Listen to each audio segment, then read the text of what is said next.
Hello बच्चों, welcome back to our विज्ञान institute. तो बेटा जो लास्ट लेक्चर था हमारा, उसमें हम लोगों ने क्या किया था, वो लेक्चर जो हमारा था उसमें हम लोगों ने basically continuous distribution of charge को समझा था, राइट। तो ये जो कंटिन्यूअस डिस्ट्रीब्यूशन ऑफ चार्ज था वो मैंने आपको बताया था, उसमें तीन टाइप्स के डिस्ट्रीब्यूशंस होते हैं। Number one linear charge distribution, number two surface charge distribution and third one was volume charge distribution. Fine. अब जो है कहानी शुरू होती है कि अगर इससे आगे हम लोग बढ़ते हैं, अभी हमने फॉर्मुलिज्म तो पढ़ लिया था, किस तरह से डेंसिटी, चार्ज डेंसिटीज को डिफाइन करेंगे, वो सारी चीजें हम लोगों ने देखी थी वहां पर, राइट। अब हम लोग क्या करेंगे, जो हमने अभी पढ़ा है, क्या जो डिस्ट्रीब्यूशन ऑफ चार्ज, उसके बेसिस पर कुछ एक एप्लीकेशंस हैं उनको समझेंगे हम, ठीक है। उसके बेसिस पर कुछ एक एप्लीकेशंस हैं उनको समझेंगे एंड देखते हैं जरा कि उस एप्लीकेशन, उस जो आपने डिस्ट्रीब्यूशन को पढ़ा था उस तरह से किस तरह से उसको अप्लाई करोगे, right. So let's come to the point. तो एप्लीकेशन की अगर मैं बात करूं तो इसमें सबसे पहला एप्लीकेशन है electric field due to a charge ring. जो लीनियर चार्ज डिस्ट्रीब्यूशन का कॉन्सेप्ट पढ़ा था उसी से रिलेटेड है आपका।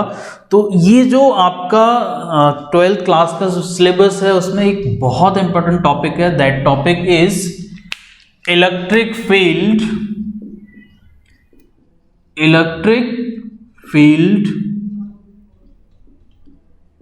Due to a charged ring.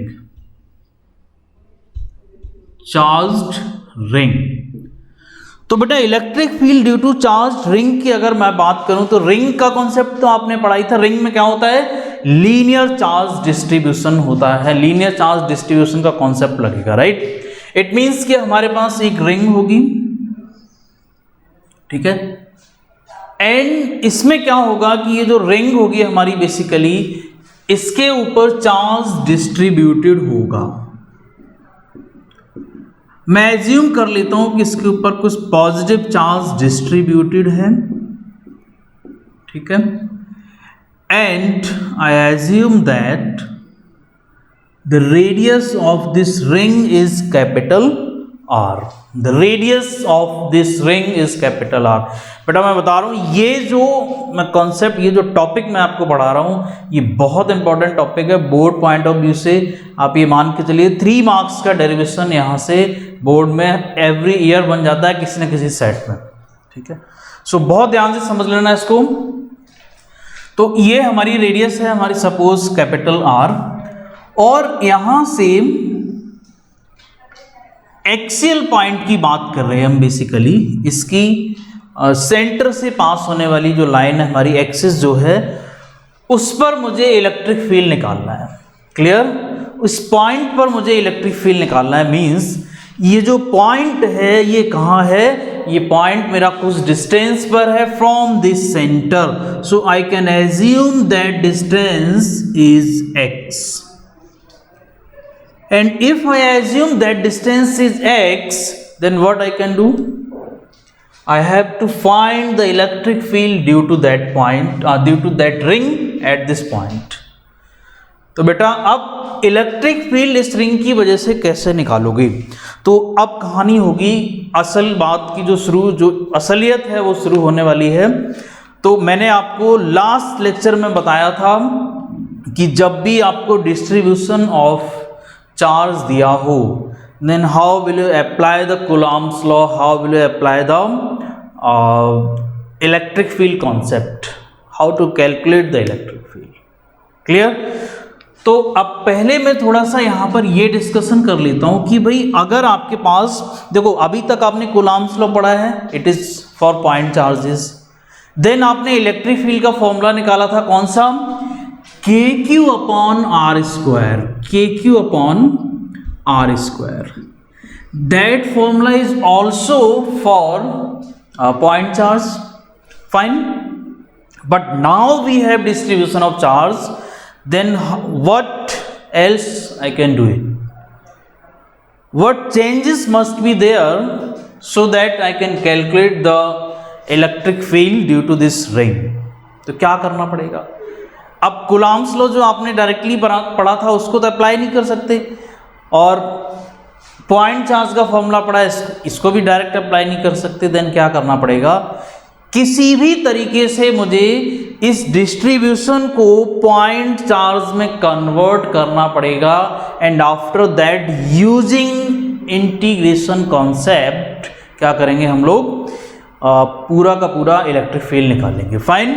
So अब इस तरह का जब भी कोई टॉपिक आपको मिल जाए या कोई भी क्वेश्चन दे दिया जाए कि भाई आपको लेट मी सपोज कोई लीनियर चार्ज डिस्ट्रीब्यूशन दे दिया, ठीक है, और आपको बोला कि इसकी वजह से यहां पर फील्ड निकालो, then what will you do? You just have to assume a small element or you can say a small length, एक स्मॉल एलिमेंट कंसीडर करना पड़ेगा। क्यों करना पड़ेगा स्मॉल एलिमेंट कंसीडर? क्योंकि आप डायरेक्टली पूरा डिस्ट्रीब्यूशन कंसीडर करोगे तो हमारे पास कोई फॉर्मूला नहीं है, कोई ऑप्शन नहीं है इसको कैलकुलेट करने का। क्लियर? इट मीन्स आपको अगर आप एक स्मॉल पोर्शन कंसीडर कर लोगे देन व्हाट विल हैपन? एक स्मॉल पोर्शन अगर आपने कंसीडर कर लिया तो उसके ऊपर जो चार्ज आएगा it will be very very small charge like dq। और अगर ये स्मॉल चार्ज होगा, अगर सपोज करो पूरा का पूरा रॉड पर ये पॉजिटिव चार्ज डिस्ट्रीब्यूटेड है, तो भाई ये जो स्मॉल जो हमारा एलिमेंट है इस पर तो बहुत छोटा सा ही चार्ज होगा, ठीक है। जब इस पर बहुत छोटा सा चार्ज होगा इट मीन्स ये चार्ज क्या करेगा? ये चार्ज पॉइंट चार्ज की तरह बिहेव करेगा, राइट। और यही तो मुझे चाहिए था, यही तो जड़ है जो आपको पकड़नी थी। क्यों? क्योंकि आप जानते हैं पॉइंट चार्ज की वजह से तो हमें सारी चीजें पता है, मैं फोर्स भी निकाल लूंगा, इलेक्ट्रिक फील्ड भी सीख लिया निकालना। तो कैसे भी करके आपको क्या करना है? डिस्ट्रीब्यूशन को पॉइंट चार्ज में कन्वर्ट करना है, and once you convert that distribution into point charge configuration then find out the electric field due to this point charge। आप स्मॉल फील्ड निकालोगे, ये आएगा जो भी आएगा, let me suppose k dq upon r square आ गया, ठीक है। एंड देन टोटल फील्ड के लिए क्या करोगे? आप इसको इंटीग्रेट कर दोगे, बोथ साइड क्या कर दोगे? इंटीग्रेट कर दोगे। अगर ये डिस्ट्रीब्यूशन लीनियर चार्ज डिस्ट्रीब्यूशन है तो क्या होगा? ओवर द लेंथ इंटीग्रेशन हो जाएगा। अगर ये चार्ज कैसा है? अगर ये सरफेस चार्ज डिस्ट्रीब्यूशन है देन क्या होगा? Then over the surface integration हो जाएगा, ठीक है। और अगर ये चार्ज डिस्ट्रीब्यूशन हमारा वॉल्यूम चार्ज डिस्ट्रीब्यूशन है then what happens? Over the volume integration हो जाएगा। So I think now it is clear कि आप किस तरह से डिस्ट्रीब्यूशन को सॉल्व करोगे। डिस्ट्रीब्यूशन से रिलेटेड क्वेश्चंस किस तरह से अटेम्प्ट करो। इलेक्ट्रिक फील्ड पूछ ले, चार्ज डेंसिटी पूछ ले, चार्ज पूछ ले, then what you can do, right. So now let me do that derivation. तो हम इसमें क्या करेंगे? इसमें हम लोग पहले एक स्मॉल पोर्शन कंसीडर करेंगे एंड देन क्या करेंगे? देन हम उस स्मॉल पोर्शन की वजह से इलेक्ट्रिक फील्ड निकालेंगे। तो अगर मान लो आपने यहां पर एक स्मॉल पोर्शन ले लिया, एक स्मॉल एलिमेंट ले लिया जिसके अंदर कोई dq चार्ज है, जिसके अंदर बेटा कोई dq चार्ज है, तो इस dq चार्ज की वजह से क्या होगा? यहां पर कुछ फील्ड होगा। अरे होगा कि नहीं? यहां पर फील्ड होगा, क्लियर है। अब क्वेश्चन आ जाता है कि इस dq चार्ज की वजह से अगर चार्ज छोटा है तो फील्ड भी तो बहुत छोटा होगा। तो ये फील्ड हमारा मान लिया कि भाई dE है, right, that field is dE suppose. Now again one more question ये आ जाता है कि अब इसकी डायरेक्शन क्या होगी, क्योंकि direction plays very important role in electric field, ठीक है। डायरेक्शन बहुत इंपॉर्टेंट रोल प्ले करती है। अगर आपको डायरेक्शन ही नहीं पता देन आप इलेक्ट्रिक फील्ड कैलकुलेट ही नहीं कर पाओगे, राइट। फॉर मल्टीपल चार्जेस और for distribution of charges. Point charge की वजह से मे बी आप कैलकुलेट कर लो, but for distribution of charges without direction there is no possibility. ठीक है, क्यों, उसका रीजन बताऊंगा अभी। तो आप देखो इसकी डायरेक्शन तो इधर ही आएगी, because the charge is positive charge, so that because of this small element यहां पर क्या हुआ, इलेक्ट्रिक फील्ड आया, कितना आया, डीई आया। अब डीई इलेक्ट्रिक फील्ड जो आया है मेरा, अब जरा आगे बढ़ते हैं भाई। अब अगर आपने यहां पर एक स्मॉल एलिमेंट लिया है तो बेटा अगर आप इस रिंग को ना बहुत ध्यान से समझो, ये रिंग क्या है, ये रिंग लाइक इस तरह की होगी। ठीक है, दिस टाइप ऑफ रिंग।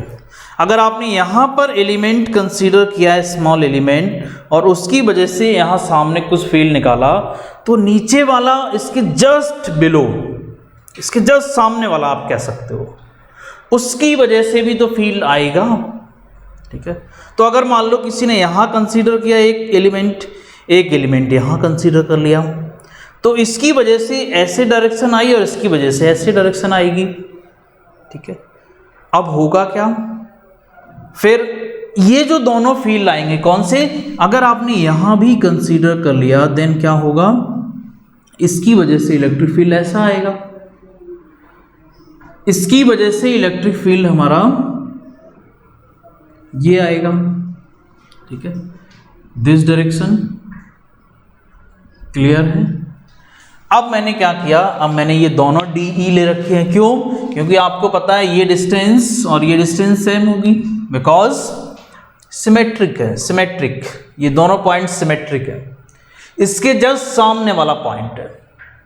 ठीक है, तो ये दोनों डिस्टेंसेस क्या होंगी, सेम होंगे, जो दोनों फील्ड हमारे क्या होंगे, सेम होंगे, बिकॉज ये दोनों डिस्टेंसेस सेम होंगी।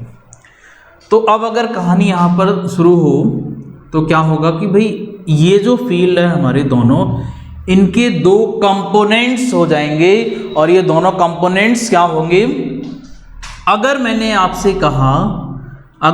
आपसे कहा कि बेटा ये जो एंगल है, अगर ये हमारा क्या है, थीटा एंगल है, if the electric field is making theta angle with the X axis, then what will happen, ये थीटा एंगल है तो ये भी थीटा एंगल हो जाएगा। ठीक है, तो इस डायरेक्शन में एक्स एक्सिस के अलोंग एक्स एक्सिस क्या होगा, दोनों फील्ड्स के कॉस कंपोनेंट्स आ जाएंगे।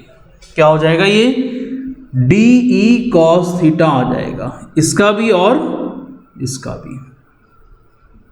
ठीक है, सिमिलरली इस बाई डायरेक्शन में आप देखोगे तो इस वाले फील्ड का एक कंपोनेंट आएगा DE sin थीटा, और इस बाई डायरेक्शन में देखोगे तो इसका कंपोनेंट आएगा DE sin theta. So I hope आपको कंपोनेंट्स ब्रेक करना आते हैं।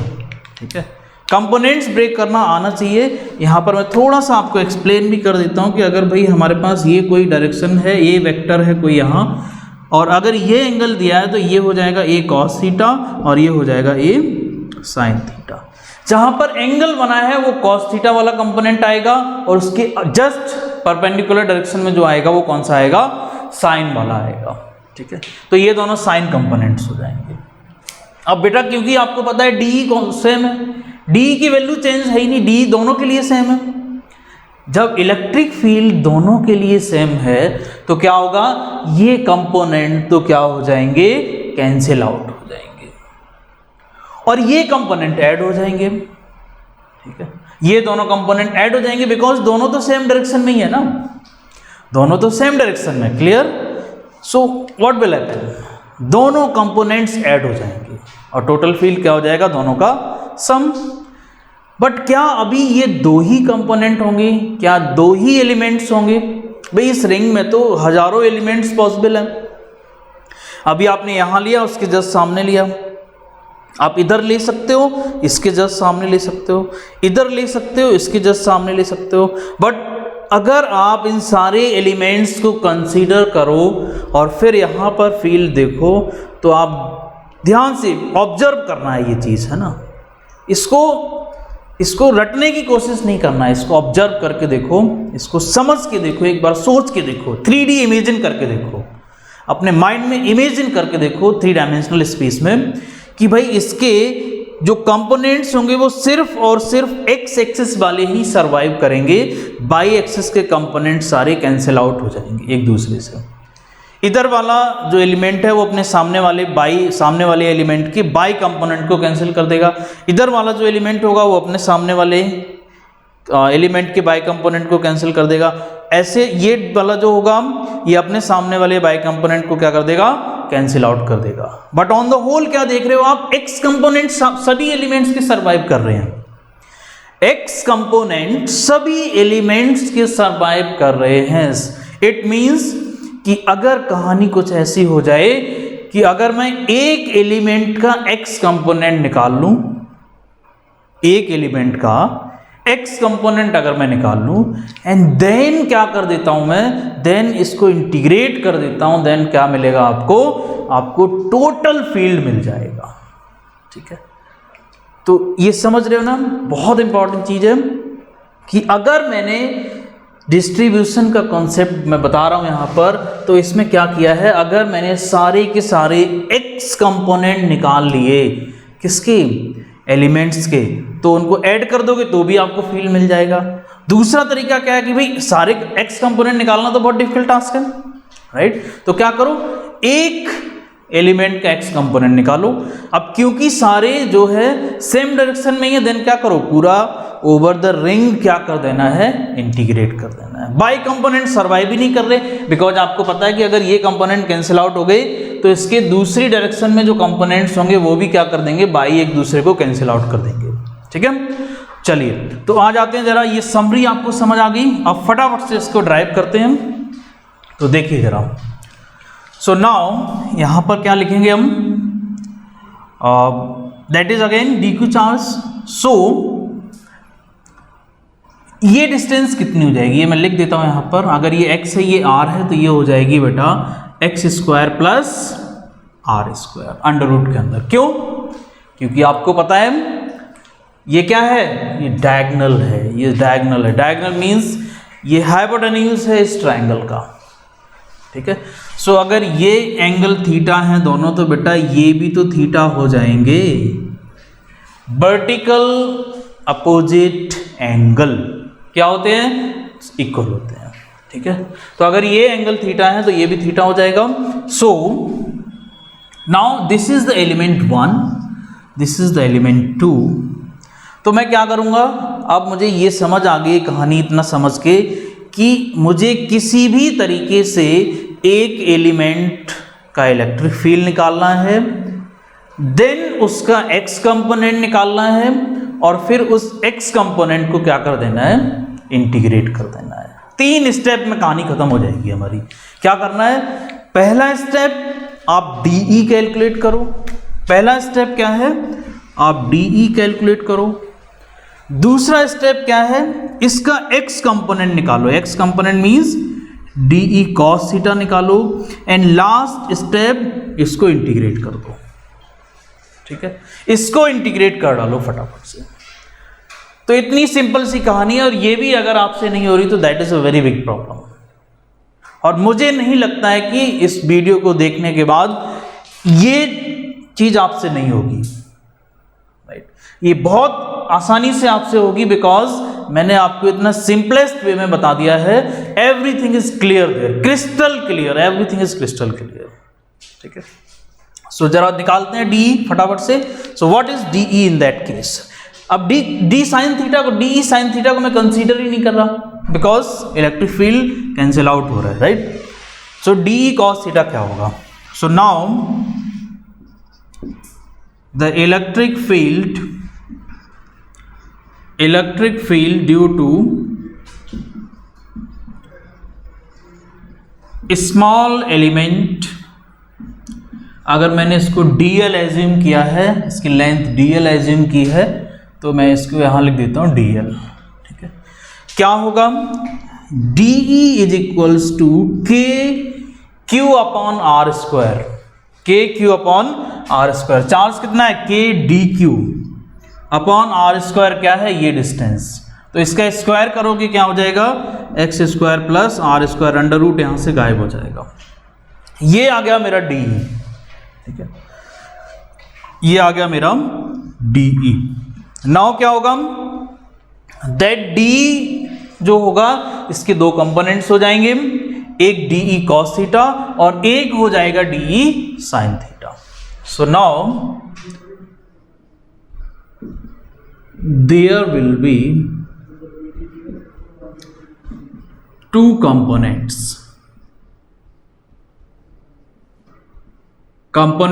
of DE, ठीक है, there will be two components of this DE. One is जिसको हम बोलेंगे x component, x component क्या है, that is DE cos theta, ठीक है, एंड बाय कंपोनेंट क्या होगा, तो मैं इधर यहां पर थोड़ा सा रफ करता हूं ये, एंड देखता हूं मुझे बाय कंपोनेंट क्या मिलेगा। So this Y component will B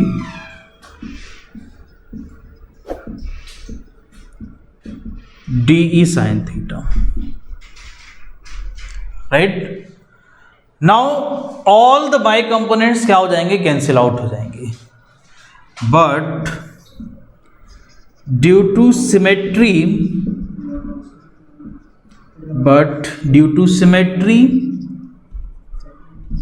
all the bicomponents cancelled out, all the bicomponent cancelled out, only x component survive करेंगे, right. So the total field क्या हो जाएगा, ये जो x कंपोनेंट आपने निकाला है इसका इंटीग्रेशन कर दोगे तो टोटल फील्ड आपको पता चल जाएगा, राइट। तो क्या करेंगे हम, इसका इंटीग्रेशन करेंगे अब।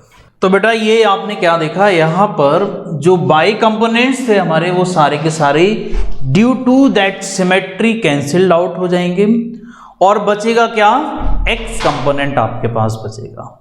Fine, you will have only x component and which is D cos theta.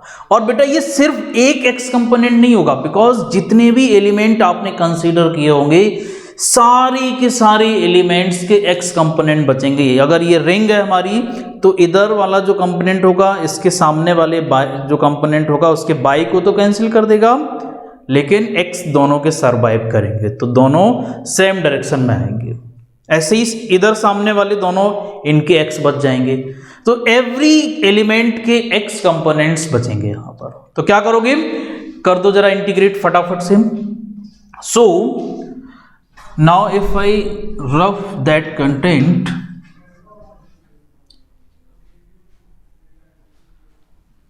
so now what will be the total electric field, total electric field, electric field क्या होगा, E is equals to integration of dE cos theta over the ring, over the ring आपने क्या कर देना है, integrate कर देना है, ओवर द रिंग आपने इंटीग्रेट कर देना है। अब डीई तो हमने निकाल लिया, now what is cos theta, क्योंकि डीई तो ये रहा, ये आप डीई यहां रखोगे हो जाएगा, but now what is cos theta, that is the important task. तो कॉस थीटा क्या होगा, सो नाउ इस ट्राइंगल से अगर आप देखो तो कॉस थीटा हमारा क्या आएगा, cos theta is equals to base is x upon hypotenuse, that is under root x square plus r square from this triangle, clear, from this triangle you will get the cos theta, and once you put that cos theta, so what will you get, E is equals to integration d is what, this k dq upon x square plus r square into cos theta is x upon under root x square plus r square। ये आ गया मेरे पास dq, de और cos theta दोनों की value रखने के बाद। And now integrate over the ring. So अब अगर आपसे ये बोल दिया जाए कि इस पूरे के पूरे रिंग पर Q चार्ज है, कितना चार्ज है, कैपिटल Q चार्ज है इस पूरे रिंग पर, then what will be the electric field. तो बेटा आप देखोगे सब कुछ कांस्टेंट हो जाएगा, केवल ये dq वेरिएबल है यहां पर, इसका इंटीग्रेशन होगा। तो क्या मिलेगा जरा देखते हैं हम।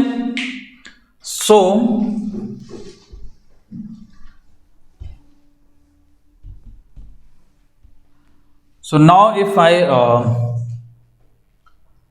integrate that value, so I will get E is equals to K बाहर आ जाएगा, कांस्टेंट है, X भी बाहर आ जाएगा, यहां नीचे क्या बचेगा जरा देखो ध्यान से, ये पावर है 1 और ये पावर है हाफ, इसका मतलब x square plus are square का पावर 3/2 बचेगा, x square plus are square का power 3/2 and this integration will be over the ring and this is what dq।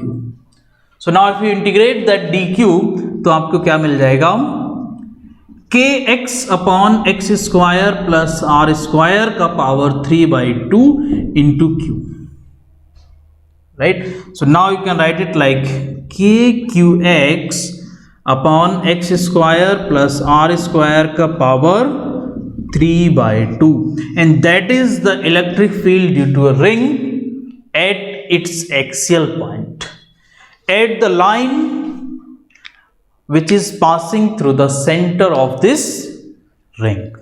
Clear, एक लाइन जो सेंटर से पास हो रही है उस पर इलेक्ट्रिक फील्ड कितना होगा, इतना होगा, right. And what will be the vector form of this electric field. So if you calculate or if you find the vector form, तो आपको पता है बेटा, अभी मैंने आपको बताया कि इलेक्ट्रिक फील्ड क्या आ रहा था, सारे ये वाले कंपोनेंट्स जो थे ये कैंसिल्ड आउट होके केवल एक्स डायरेक्शन वाले सर्वाइव कर रहे थे। इसका मतलब एक्स एक्सिस के अलोंग ही इसका डायरेक्शन है, एक्स एक्सिस के अलोंग ही क्या है, इसका डायरेक्शन है। इट मींस आप क्या करोगे, when you write the vector form what you have to do, this will be your kq x upon x square plus r square का power 3/2 and here it is I cap, here it is I cap। and suppose the charge on the ring is negative, then इसका vector form क्या होगा, magnitude में तो change नहीं आना because value is fixed, sign could be change, और अगर sign हमारा नेगेटिव हो गया देन क्या होगा, देन ये इलेक्ट्रिक फील्ड क्या हो जाएगा हमारा, इसमें आई कैप की जगह आप माइनस आई कैप यूज करोगे, ठीक है, क्या यूज करोगे, माइनस आई कैप। सो यहां आप यूज करोगे minus i cap. So E will be for negative charge, for negative charge क्या हो जाएगा, E vector is equals to K Q x upon x square plus are square का power 3/2 and here it is minus i cap, that is the electric field due to what, due to minus charge. Clear, ये समझ आ गया हम। अब देखो जरा, तो ये तो आपको क्लियर हो गया। अब अगर आप इसको लैम्डा के टर्म में कन्वर्ट करना चाह रहे हो, अगर आपको चार्ज डेंसिटी गिवन होती, चार्ज ना गिवन होगी, चार्ज डेंसिटी गिवन होती, देन कैसे निकालोगे आप। So if charge density is given, अभी तो मैंने ये एज्यूम किया है कि charge is given, and if the charge density is given then what will be my lambda, lambda will be Q upon L, और एल क्या होगा रिंग के लिए, 2πr, एंड यहां से Q कितना आ जाएगा, लैम्डा इंटू 2πr। ये वैल्यू उठा के यहां रख दोगे, सॉल्व करोगे, you will get the answer in the form of charge density, you will get the answer in the form of charge density, right. तो ये ध्यान रखना है, यहां से आप सिर्फ और सिर्फ क्या करना है, चार्ज को पुट कर देना है इस फॉर्मूले में, दैट्स इट। तो पाई, ये यहां से क्या मिलेगा, के की वैल्यू रख दोगे तो कुछ पाई वगैरह कैंसिल आउट हो जाएगा, ठीक है, एंड लैम्डा के टर्म में हमारा आंसर आ जाएगा। राइट। तो ये हो गया मेरा पूरा का पूरा derivation for the electric field due to ring, charged ring. अभी इसमें कहानी समाप्त नहीं हुई यहाँ पर, अभी सिर्फ आपने इसका फॉर्मूला ड्राइव किया है। असली कहानी तो अब शुरू होगी कि भाई अब जो फॉर्मूला आपने फाइनली जो रिजल्ट आपने निकाला है, इस रिजल्ट का बिहेवियर क्या है, इससे क्या कंक्लूजन निकल रहा है। आपने किसी एक्स लोकेशन पर इलेक्ट्रिक फील्ड तो निकाल लिया, राइट। अब इस एक्स लोकेशन पर ये जो इलेक्ट्रिक फील्ड है, अगर आप एक्स को वेरी कराओगे तो किस तरह से वेरी करेगा, that is the main task. और यहां से क्वेश्चन आप ये मान के चलो कॉम्पिटिटिव एग्जाम में पूछा ही जाता है, ठीक है। सो नाउ द क्वेश्चन इज, अब इस फॉर्मूले को हम ग्राफिकली समझने की कोशिश करेंगे। इस फॉर्मूले की हेल्प से हम क्या करेंगे, इस फील्ड का ग्राफिकल रिप्रेजेंटेशन करेंगे और देखेंगे कि ये फील्ड हमारा किस तरह से वेरी कर रहा है when my X is changing, right. When my X is changing then how the field is varying, ठीक है। तो देखते हैं जरा।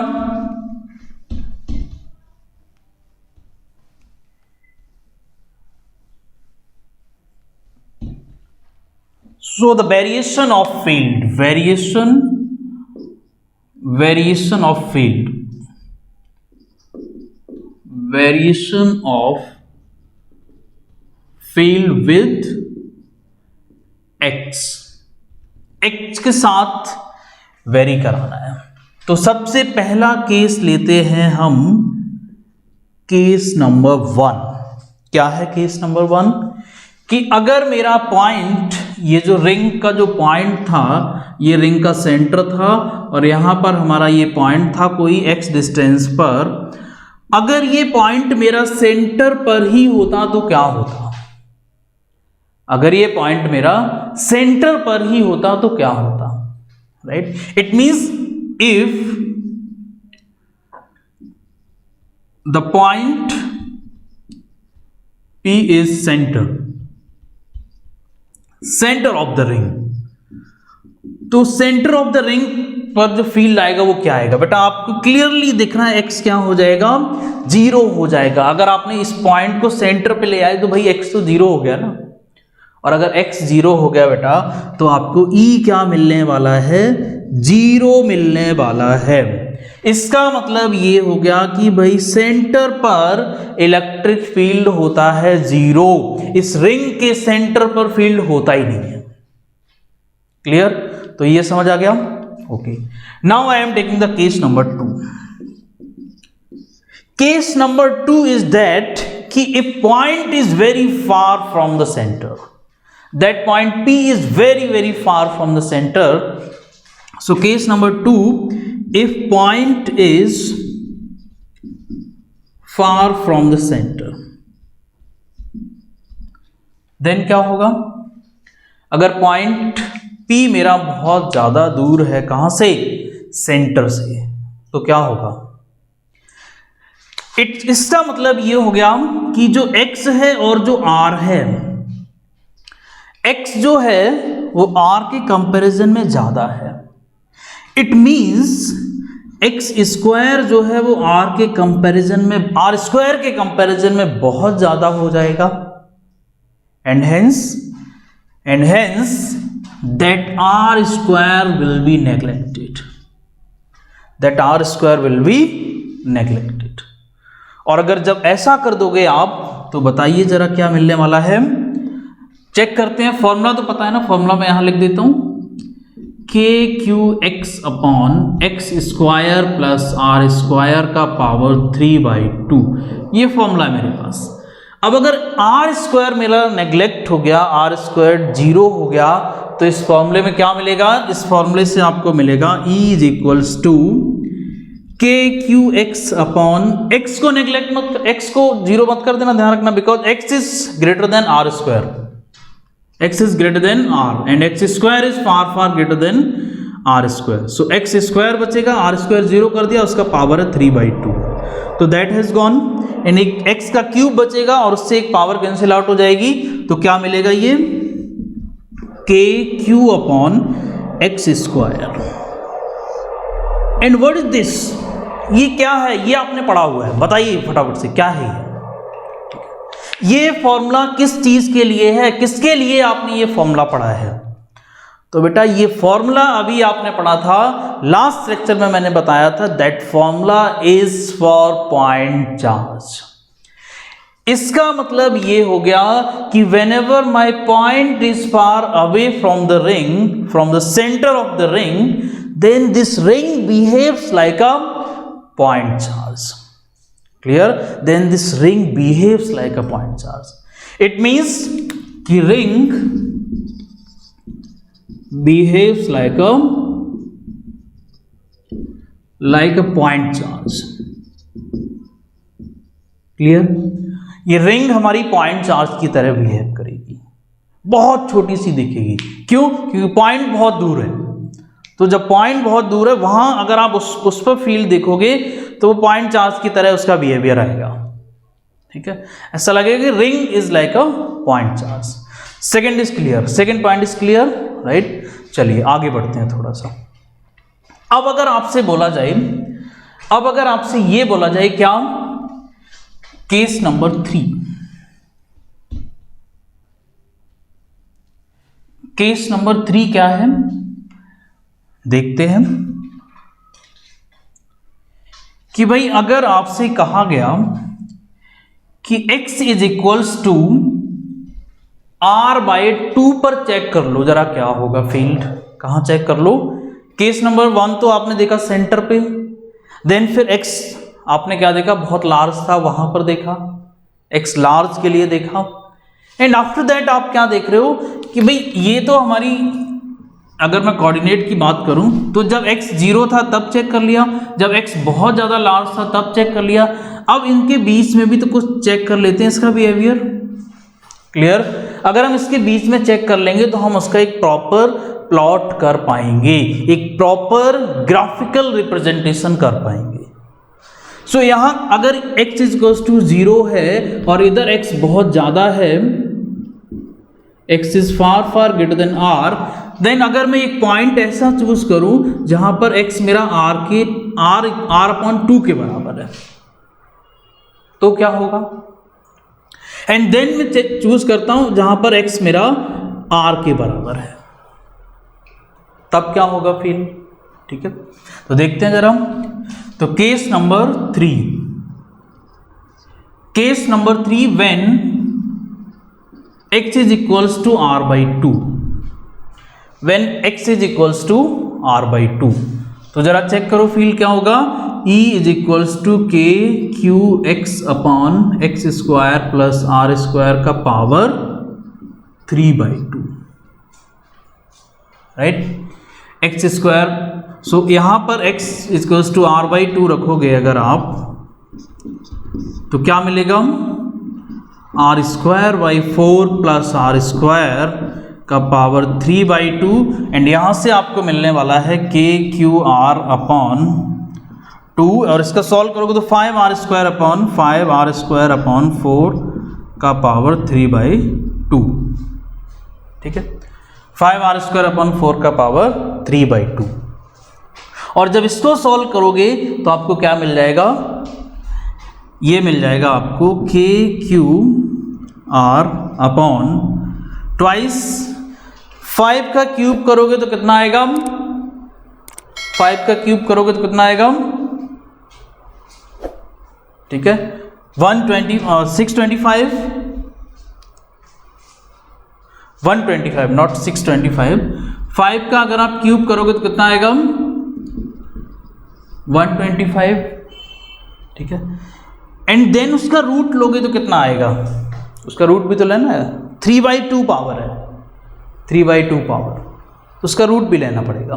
ठीक है, तो पहले r को बाहर निकाल लेते हैं। r निकल आएगा कितना, r³ का रूट करोगे तो 2 से 2 कैंसिल हो जाएगा, r³ बचेगा, यहाँ ये 2 से 2 कैंसिल हो जाएगा, r³ बचा। 4 जो आएगा हमारा ये कितना आएगा, 5/4 का पावर 3/2 ये है, और ये r से एक r भी कैंसिल आउट हो जाएगा। तो आप क्या देख रहे हो, E is equals to KQ upon twice r² और maybe I can say twice into 5/4 का पावर 3/2 इंटू आर स्क्वायर। आप इसको सॉल्व कर सकते हो, देयर इज नो इशू। 5 का स्क्वायर रूट कर 5 का क्यूब करोगे तो कितना आ जाएगा 125, देन उसका स्क्वायर रूट लेना, एंड सिमिलरली 4 का क्यूब 64 एंड देन उसका square root and you can solve it. So that is the value when x is equals to r/2। Clear. अब अगर x is equals to r है तब क्या होगा, अगर x r के इक्वल है, चेक करते हैं जरा, x अगर r के ही इक्वल है तो क्या होगा। ठीक है, case number 4, when x is equals to r। अब क्या होगा जरा, तो यहां रखोगे तो ये हो जाएगा k e is equals to KQR upon r square plus r square का power 3/2 and e is equals to KQ r upon 2r square का पावर 3/2। ठीक है, एंड फाइनली आपको मिलेगा r स्क्वायर, r क्यूब बाहर आ जाएगा, एक पावर कैंसिल आउट हो जाएगी, यहाँ बचेगा r स्क्वायर ओनली, यहाँ से r क्यूब बाहर आएगा बिकॉज 2 से 2 कैंसिल हो जाएगा, यहाँ बचेगा कितना r स्क्वायर, 2 का क्यूब करोगे तो कितना हो जाएगा 8 एंड 8 का स्क्वायर रूट लोगे तो 2√2 and that is the electric field at distance r। Clear, at distance r। Now अब अगर इसको प्लॉट करने की कोशिश करें तो क्या देख रहे हो आप कि भाई कहानी कुछ ऐसी है कि जब शॉर्टर डिस्टेंस की बात कर रहे थे हम, shorter distance means when x is not very far, when x is not very far, then आपने देखा कि माय formula is this, and in that formula आप क्या देख रहे हो, x depends, e depends on x, e depends on x। जब x मेरा बहुत ज़्यादा नहीं है तो आपने क्या देखा, e डिपेंड कर रहा है x पर, लीनियर डिपेंडेंसी है। और जब x बहुत ज़्यादा हो जाता है, this is for when x is not like x is not x is comparable to r, you can say, right? या फिर ये लिख सकते हो x is not very large, x is not very large, fine। और अगर x बहुत ज़्यादा है देन आपने क्या देखा, e is equals to KQ upon R, KQ upon x square देखा, ये बिहेवियर देखा। तो यहाँ पर ये पॉइंट चार्ज जैसा शो हो रहा है ना, पॉइंट चार्ज की तरह बिहेवियर। तो यहाँ पर आपने क्या देखा, E proportional 1 upon x square, inverse dependency आ जाती है। क्लियर। तो इसका मतलब कि अगर आप प्लॉट करोगे, किस चीज़ का प्लॉट करोगे, इस E वर्सेस X का, तो कैसा आना चाहिए, ये कुछ ऐसा आना चाहिए। तो ये जो फार पॉइंट्स के लिए आपने देखा x e हमारा इन्वर्सली डिपेंड कर रहा है, और जो फार पॉइंट्स नहीं है उनके लिए e मेरा डायरेक्टली डिपेंड्स कर रहा है। It means if you want to plot that graph और if you want to plot that electric field, तो आपको कैसा मिलेगा, ये तो लीनियर होगा हमारा, स्मॉल डिस्टेंस, स्मॉल x के लिए लीनियर होगा, राइट, एंड देन फिर ये इन्वर्सली आ जाएगा, मीन्स कुछ ऐसा आ जाएगा। ठीक है, इस तरह से, कुछ इस तरह से आ जाएगा। अब एग्जैक्टली लीनियर भी नहीं होगा इसका behaviour, because there is some x also in the denominator, so there will be some behaviour of x square also, but absolutely ये हमारा एक कैरेक्टरिस्टिक टाइप बिहेवियर है। तो इनिशियली क्या होगा फॉर स्मॉल डिस्टेंसेस, क्योंकि स्मॉल डिस्टेंसेस में x square क्या हो जाएगा, बहुत छोटा हो जाएगा, और एक्स स्क्वायर का भी रूट से बाहर जब आप निकालो तो एक्स क्यूब बनेगा, जिसकी वैल्यू बहुत छोटी हो जाएगी। It means most of the behaviour कैसा आएगा, एक्स डिपेंडेंट आएगा, राइट। ज्यादातर जो बिहेवियर होगा वो लीनियर वाला, लीनियरिटी शो करेगा, एक्स पर डायरेक्टली डिपेंड है। लार्ज डिस्टेंसेस के लिए आप देख रहे हो एक्स के इनवर्सली डिपेंड हो जाएगा एक्स स्क्वायर के। फाइन, तो इस तरह का बिहेवियर आ जाएगा। अच्छा, अब अगर यहां पर बोला जाए कि भाई ये तो आपने पॉजिटिव एक्स पर देख लिया, when x is positive and if x is negative then इसका बिहेवियर कैसा होगा। ये पॉजिटिव एक्स है, if x is negative then इसका बिहेवियर कैसा होगा। तो एग्जैक्टली इसी तरह से मिलेगा, क्योंकि अब x की वैल्यू जब नेगेटिव यहां रखोगे तो यहां रखोगे तो क्या होगा, यहां से तो पॉजिटिव ही बन जाएगी, लेकिन यहां रखोगे तो फील्ड हमारा क्या हो जाएगा, नेगेटिव मिल जाएगा। इट मींस ये कुछ ऐसा आएगा, इस वाले क्वाड्रेंट में चला जाएगा, राइट। एंड देन आप क्या देखोगे कि इसकी वैल्यू इस तरह से आएगी,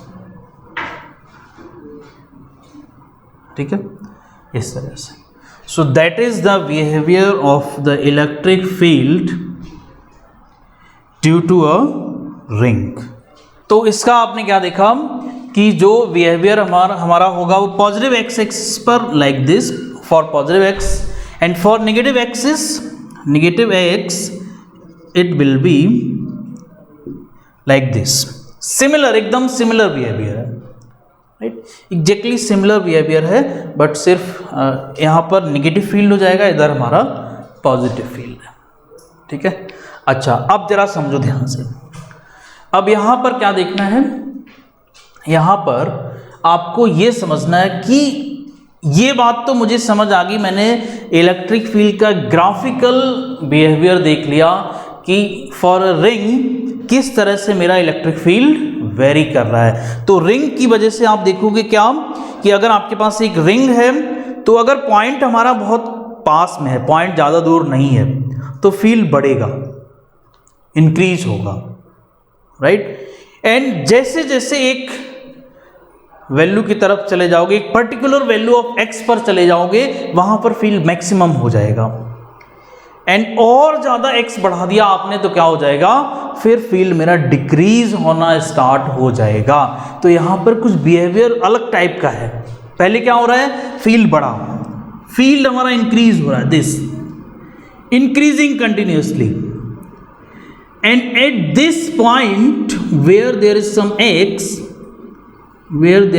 x, whatever the x will be, कुछ तो x होगा ही ना यहाँ पर, राइट। वहां पर मेरा फील्ड क्या हो जाएगा बेटा, वहां पर मेरा फील्ड हो जाएगा मैक्सिमम। तो पहले क्या हुआ, जैसे ही आपने सेंटर से स्टार्ट किया, रिंग के सेंटर से, सेंटर पे फील्ड जीरो था, जीरो से जैसे जैसे आप गए कहां पर, r की तरफ, x इक्वल्स टू r की तरफ, तब फील्ड हमारा क्या हुआ, धीरे धीरे बढ़ता चला जाएगा, बढ़ता चला जाएगा, और x की एक वैल्यू आपको ऐसी मिल जाएगी जहां पर फील्ड हो जाएगा मैक्सिमम, और उससे और आगे चलेगी तो क्या हो जाएगा, फील्ड हमारा कम होता चला जाएगा, राइट। फील्ड हमारा क्या हो जाएगा, कम होता चला जाएगा। सो नाउ सिमिलरली इधर होगा, अगर आप नेगेटिव एक्स एक्सिस पे जा रहे हो तो भी यही होना है, कुछ एक वैल्यू ऐसी मिल जाएगी x की जहां पर हमारा फील्ड क्या हो जाएगा, इस साइड मैक्सिमम हो जाएगा, अपोजिट डायरेक्शन में मैक्सिमम हो जाएगा। सो now the question is what is that distance of x, what is the value of that x where the field will be maximum। And ये क्वेश्चन बहुत फ्रिक्वेंटली पूछा जाता है, किसी कॉम्पिटिटिव एग्जाम में आ सकता है, मे बी ये बोर्ड में भी पूछा जा सकता है, बिकॉज अब आपका जो पैटर्न है वो कैसा हो गया है, फर्स्ट टर्म एमसीक्यू बेस्ड हो गया है, सेकेंड टर्म कैसा हो गया आपका, सब्जेक्टिव होगा। सो फर्स्ट टर्म में इसके आने के चांसेस बहुत हाई हैं कि व्हाट इज द डिस्टेंस जहां पर फील्ड मैक्सिमम होगा। तो बेटा मैं आपको ये तो मैं बता देता हूं कि कहां फील्ड मैक्सिमम होगा। तो ये जो डिस्टेंस है, ये डिस्टेंस होगी x is equals to r by under root 2 this side, और ये जो डिस्टेंस होगी हमारी वो क्या होगी, x is equals to minus r by under root 2। इन दोनों पॉइंट्स पर हमारा फील्ड क्या होगा, हमारा फील्ड होगा मैक्सिमम। और अब आपको मैं एक होमवर्क प्रॉब्लम दे देता हूं कि भाई अगर फील्ड हमारा मैक्सिमम है और मैंने आपको आंसर भी बता दिए x is equals to r by 2, now how to calculate that x is equals to r by root 2, how will you calculate, that is the homework, that is your task, just figure it out कि ये जो x मैंने निकाला है जहां पर इस जगह पर मेरा फील्ड क्या है, इस पॉइंट पर मेरा फील्ड है मैक्सिमम, तो इस पॉइंट की वैल्यू r बाई रूट 2 आई कहां से, कैसे आई, ये आपने निकालना है। तो क्या करना है, आपने मैक्सिमा मिनिमा का कॉन्सेप्ट लगाना है। मैं आपको हिंट दे देता हूं थोड़ी सी, मैक्सिमा मिनिमा का कॉन्सेप्ट आपने पढ़ा हुआ होगा मैथमेटिक्स में, वो लगाना है। आपने डिफरेंशिएट करना है किसको, इलेक्ट्रिक फील्ड को x के रिस्पेक्ट में, और जीरो करना है, और वहां से जो आप निकालोगे x, आप देखोगे यही वैल्यू मिलेगी जो मैंने यहां रखी हुई है, और x इसका डबल डेरिवेटिव करोगे तो कैसा आएगा, नेगेटिव आएगा। उससे ये भी पता चल जाएगा कि फील्ड मैक्सिमम होगा वहां, राइट। तो ये आपको पूरा का पूरा रिंग से रिलेटेड टॉपिक था, ये बहुत अच्छा टॉपिक था, ठीक है।